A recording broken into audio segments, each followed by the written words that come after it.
bienvenidos a un nuevo video. El 21 de marzo recordamos el natalicio de una persona muy importante en la historia de México.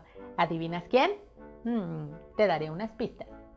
Fundó la Casa de Moneda, creó el Registro Civil y enfrentó dos episodios clave en la historia de México: la Guerra de Reforma y la Intervención Francesa. ¡Sí! ¡Benito Juárez!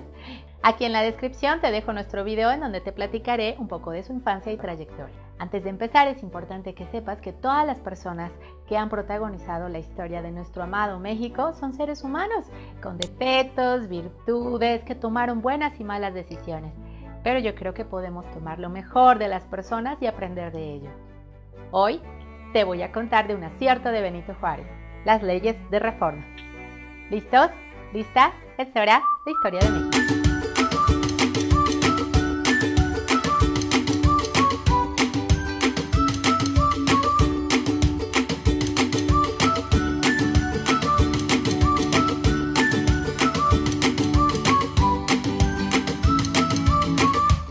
Benito Juárez es uno de los personajes históricos más admirados por su entrega a la nación.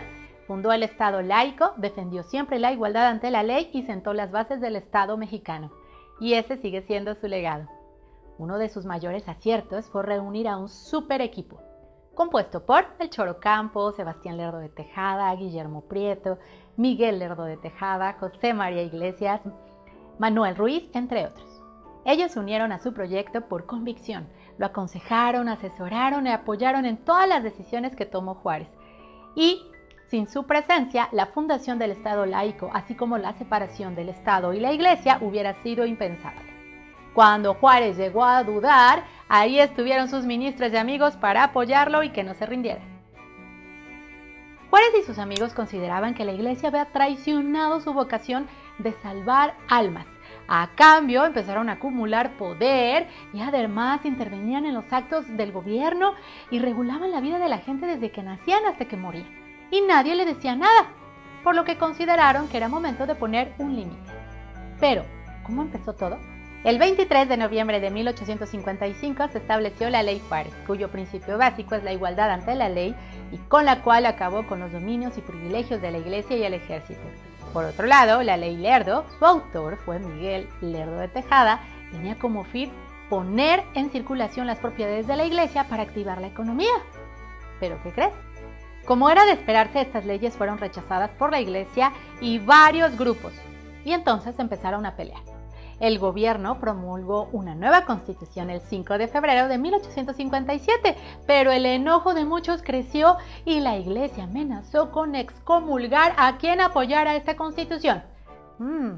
Entonces surgieron dos bandos: los liberales, quienes creían en la igualdad de oportunidades para todos, y por otro lado los conservadores, que daban todo el poder y el dinero a la Iglesia. En ese entonces, Ignacio Comonfort era presidente y los conservadores se aprovecharon de él. Lo convencieron para que anulara la Constitución y a cambio le ofrecieron apoyarlo para que siguiera gobernando. ¿Qué crees que hizo? Comonfort cayó redondito y el 17 de diciembre de 1857 desconoció la Constitución. ¿Pero qué crees? Los conservadores lo traicionaron y le quitaron la presidencia.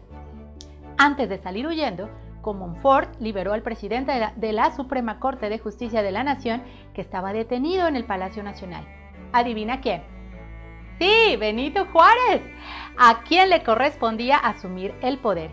Y así comenzó la Guerra de Reforma. Durante esta guerra, los conservadores les hicieron ver su suerte a los liberales.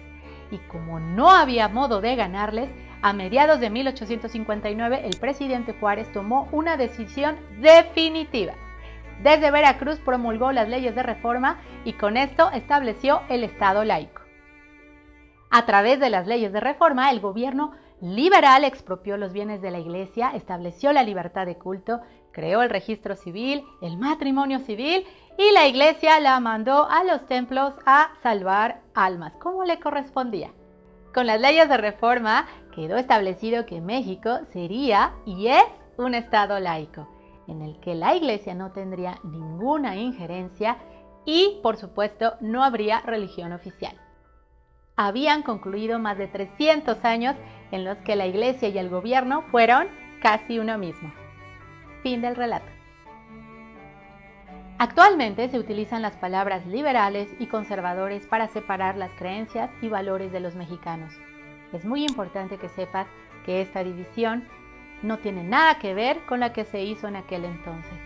No se parece nada a lo que somos hoy, así que sin importar las creencias religiosas o ideológicas, nunca debemos olvidar que ante todo somos mexicanos y que solo juntos podemos superar todos los obstáculos que se nos presenten. Nos vemos en un próximo video.